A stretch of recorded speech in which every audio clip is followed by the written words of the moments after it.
Here we are in the Crazy Mountains today. This is one of my favorite mountain ranges in Montana.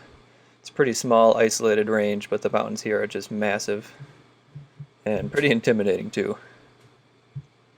We're going to be climbing Iddings Peak today. That's the second tallest peak in the Crazies. And it tops out at 10,936 feet. The tallest peak is Crazy Peak right here, topping out at 11,209 feet. But Iddings Peak is a much less climbed peak. I haven't actually climbed Crazy Peak. The one time I was going to try and do it, the weather made me bail out. So I don't know how difficult that climb is, but I'm pretty sure that Iddings Peak is at least as hard, if not harder. And it's a pretty dangerous climb. This ridgeline here is a super thin knife edge the whole way, and one small mistake here could have pretty big consequences. This is about a 12-mile route from the parking area here all the way up to Iddings Peak, and you'll be climbing about 5,000 feet. It's a pretty gradual climb all the way up to Smeller Lake here, and then from Smeller Lake that's when it gets kind of serious. You'll be going straight up, and it's all on scree.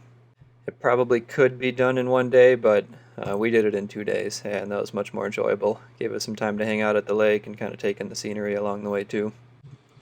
But backing up at the starting point, you'll be starting out here in the cattle fields. This is all private property here. I'm pretty sure this is the closest you can park to the Rock Creek Trail. There are some roads that come in here, but this is all private property, and you need permission from the owners there to drive into this area. So you'll have to park out here, and then you'll be hiking through private property here on the National Forest Trail. The trail does have a right-of-way, so you can hike through here. You're just not allowed to leave the trail. And then you'll get to a road here. You'll have to do a little bit of road walking. Then right around this area where you'll see some buildings, this is where you'll leave the road and enter the National Forest land, which the boundaries are right about here. Then you'll be on the Rock Creek Trail going up this canyon. At this point you'll reach the intersection with the Smeller Lake Trail, where you will head east and cross the creek here. The Rock Creek Trail will continue north, and you can take that all the way up to Rock Lake if you want. But I think the best way to summit Iddings Peak is to do it from Smeller Lake. So you'll head east, taking the Smeller Lake Trail, going uphill, and eventually you'll reach a valley here.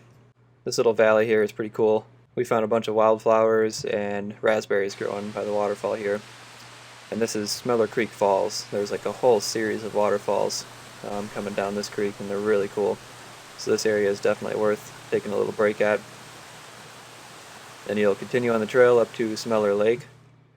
And as you get closer to the lake, the trail might become kind of hard to follow. Just know that as long as you're going uphill and kind of following this creek, you'll make it up there no problem. We chose to camp here for the night. Just know that this area is pretty exposed. If there is some weather coming in, just make sure that you're choosing some good shelter in these trees. You'll find a couple fire rings around here too, so people do camp up here. We didn't have a whole lot of information to get up to Iddings Peak, so we weren't positive that this was the right route. And from down by the lake, this ridgeline looked pretty impossible. It looks super jagged and really gnarly. But we decided to get up to this knob right here and at least see what it looked like up close, and then we would make a choice from there. And basically from the lake all the way up to this knob you're walking on scree, so it's going to be pretty slow, tedious hiking. And then once you get up here, this is when the real kind of tricky hiking begins. And Google Earth doesn't really do it justice here, but this entire ridge here is a pretty thin knife edge. It's kind of treacherous, and you definitely don't want to be doing this if the weather's bad, or even if it's very windy. It wouldn't take much to get blown off this ridge. Just take your time and pick the route that makes the most sense.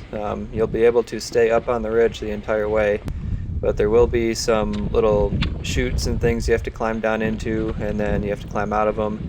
And there's quite a few class 3 climbs in here where you'll be climbing with your hands and feet, so you should be comfortable with that kind of stuff. And definitely don't go up here if you have a fear of heights, because you'll be looking down like at least 1,000 feet on some of these parts, and it'll be right next to you. If you're careful and the weather's good, you can make it all the way up to Iddings Peak. You're going to have a commanding view of the entire Crazy Mountain range. This is one of the most amazing views that I've found in Montana. The only thing that's going to be higher than you is Crazy Peak over here, but not by very much. So you'll have a pretty good view of the entire mountain range from up here. Coming back down, you'll want to be sure that you allow yourself a 2 or 3 hour window to get back down. So if there is any weather approaching, just keep that in mind, because there is no easy way off this peak. And getting up to the top is only half the challenge. Getting down is just as gnarly, and you'll want to take your time coming down. But then once you make it back down to Smeller Lake, you'll have a nice easy stroll all the way back to the car. And it's all downhill.